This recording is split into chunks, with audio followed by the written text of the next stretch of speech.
Words are foundational. They can't be extracted or removed from our minds once we're given them. No matter how hard you try, you can't unknow them. Our lives grow and develop through the cultivation of an ever-expanding web of associations and linguistic connections. These webs are immutable, and while they can be altered with time and effort, there's no true way to escape from these constructs of our own making. Language is the architecture that builds for us the social and the personal.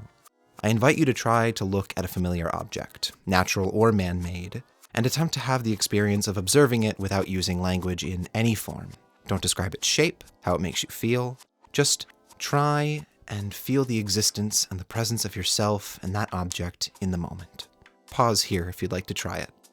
I mean, maybe some of you are future meditation gurus, but I for one find this task nearly impossible. It's a bit unfair to even ask someone to do this because I had to give you a verbal description of the task for you to even complete it.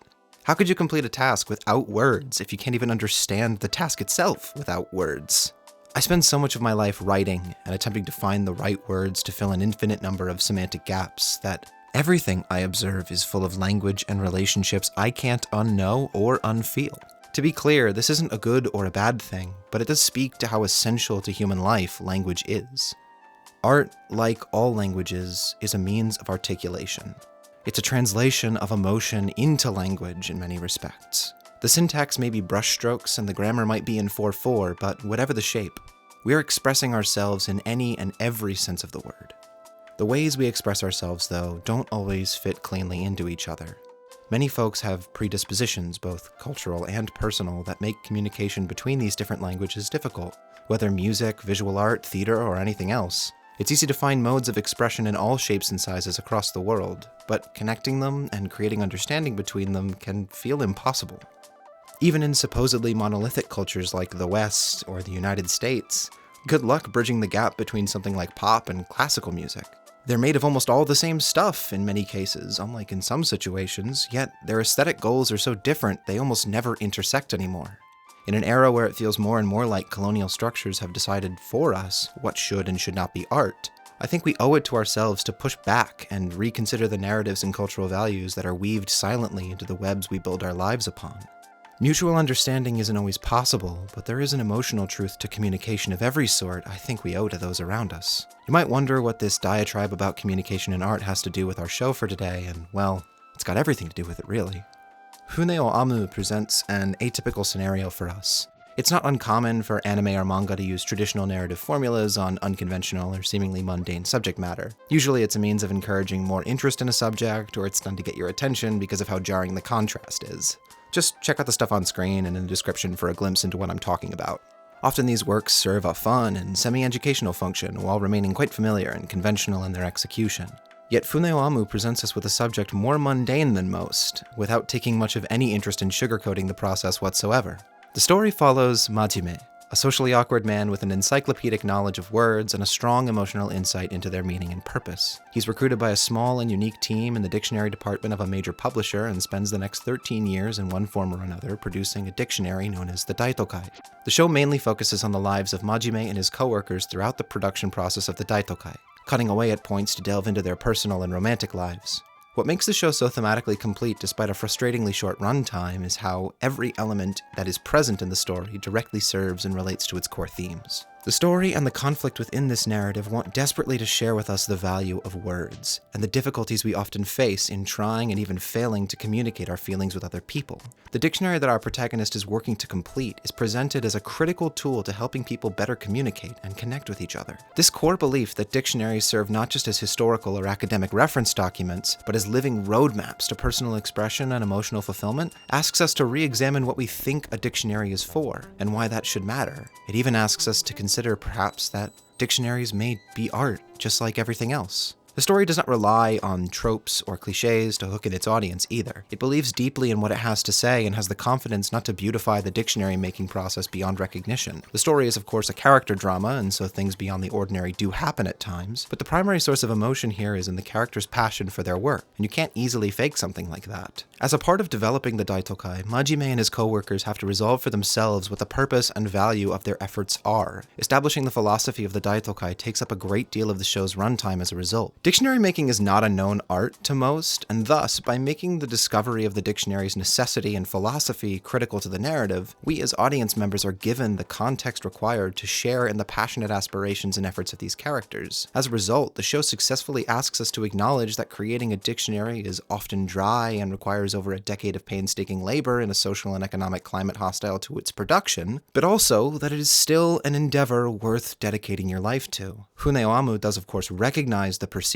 anachronistic nature of the dictionary and the fear that younger people simply won't have the desire to continue the tradition in the same way. However, the story takes these concerns with great optimism. We find in the slow growth of our young protagonist Majime a clear sense that as long as there is language, dictionary making will thrive. As long as we communicate through them, there will always be those who love and appreciate words and dedicate themselves to the craft of sharing them with others and the world. In a time where dictionaries might seem like occasionally helpful tomes at best, I think the bold assertion of their continued value extends to dying arts of all sorts. The story reminds us that there are worlds entirely unexamined by most of us, that deserve our attention and appreciation. We might find, as with dictionary making here, we can connect to things we'd never expect to. And maybe we should.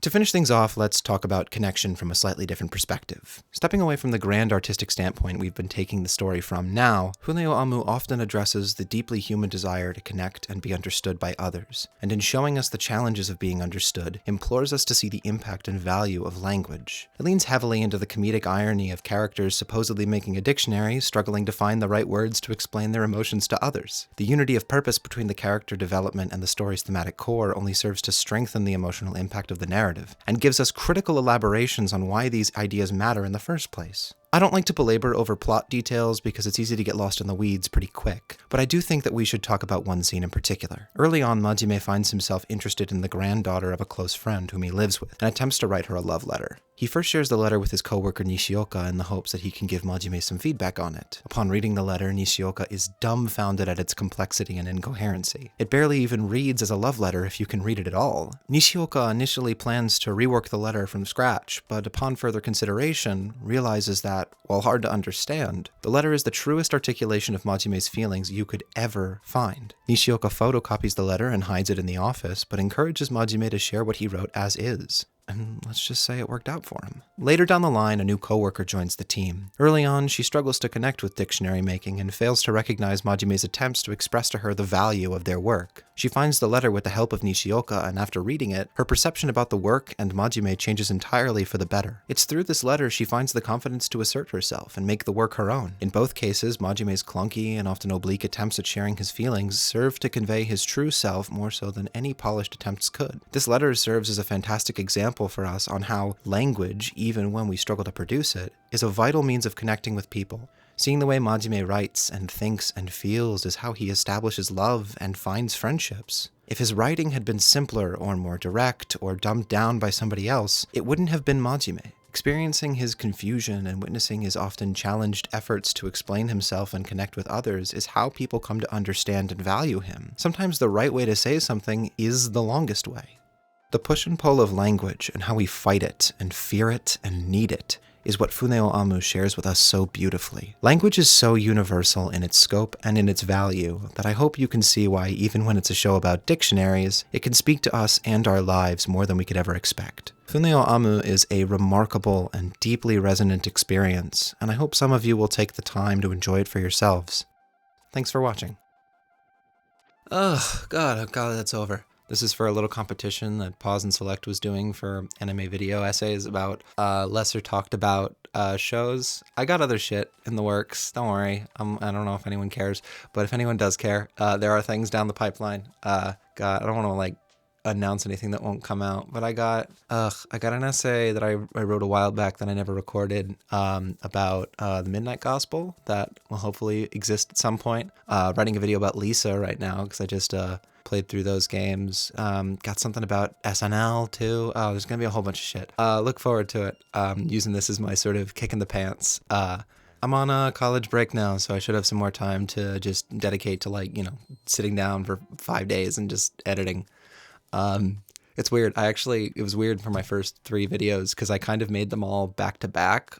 I literally was just staying in my dad's place over the summer, and I just sat there and I didn't stop for like 15 days or so. All I did was like write record, and then edit videos. So like there's like those videos, I wrote them all right before I recorded them and then immediately uploaded them right after I was finished editing them. So like I was running a pretty quick, tight schedule. I was like banging these things out. And then of course life got in the way. So I don't know where I was going with that. Yeah, TLDR. I can work fast. I'm telling myself that I can. So we're gonna try to work fast again over the break. So look forward to it, I guess. If it happens. If it doesn't happen, fucking sue me. Go die. Bye. Oh, great. Wow.